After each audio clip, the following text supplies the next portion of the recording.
ہر پر Jio drama serial محافظ بن چکا ہے، بہت ہی زیادہ انٹرسٹنگ۔ اس میں ہمیں دکھایا جائے گا کہ زاویار جو ہوتا ہے وہ پارس کو لے کے جو ہے وہ ایک ڈھابے پہ رک جاتے ہیں اور وہاں پہ جو ہے وہ کھانا وغیرہ کھاتے ہیں۔ اس پر وہ کہتا ہے کہ اگر مجھے آپ کے جو ہے وہ بابا کی فکر نہ ہوتی تو میں کبھی بھی جو ہے وہ آپ کے بنا اجازت کے جو ہے آپ کو لینے کے لیے نہ آتا۔ اس پر جو ہوتی ہے پارس وہ کہتی ہے کہ تم باڈی گارڈ میرے ہو، لیکن کبھی تم نے میری بات مانی؟ تم بتاؤ نا کب تم نے میری بات مانی؟ اتنے میں وہ اپنے ہاتھ دھونے لگ پڑتی ہے، تو اتنے میں پیچھے سے جو ہے کچھ آدمی آتے ہیں جو کہ زاویار کے سر پہ جو ہے وہ گن رکھ لیتے ہیں اور وہ کہتے ہیں کہ زاویار آپ ہلنا مت، یہ نہ ہو کہ میں تمہارا سر ہی اڑا دوں۔ اس پر وہ زاویار اور پارس کو دونوں کو پکڑ کے جو ہے وہ گھر لے آتے ہیں، گھر لا کے جو ہے وہ سب کے سامنے یہ پریزنٹ اس کا کزن کرتا ہے کہ زاویار نے پارس کو جو ہے وہ کڈنیپ کیا تھا۔ اس پر وہ کہتا ہے کہ زاویار وہ گھٹیا انسان ہے جس نے جو ہے وہ پارس کو کڈنیپ کیا تھا، پارس کو جو ہے وہ اٹھا کے لے گیا تھا، وہ بھی زبردستی۔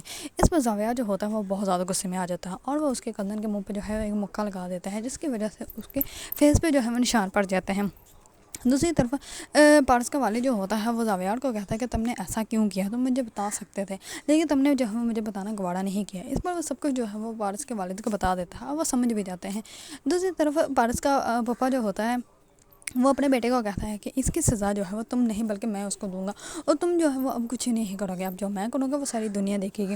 اور وہ اپنے بندوں کو جو ہے وہ اور زاویار کے گھر بھیجتے ہیں اور ان کے گھر والوں کو جو ہے وہ بہت زیادہ تنگ کرتے ہیں، اس کے والد کو تنگ کرتے ہیں، اس کی والدہ کو تنگ کرتے ہیں، ان کا سارا سامان جو ہوتا ہے وہ خراب کر دیتے ہیں۔ اس پر سب گھر والے جو ہوتے ہیں وہ بہت زیادہ حیران و پریشان ہو جاتے ہیں کیونکہ انہیں سمجھ نہیں آ رہی ہوتی کہ ہو کیا رہا ہے۔ دوسری طرف زاویار جو ہوتا ہے وہ پارس کی حفاظت کے چکر میں خود ہی ذلیل ہو جاتا ہے۔ اگر آپ لوگوں کو ڈرامہ سیریل محافظ پسند ہے اور اس کے بارے میں نئی اپڈیٹ جاننا چاہتے ہیں تو میرے چینل کو لائک، کمنٹ یا سبسکرائب کرنا مت بھولیے گا۔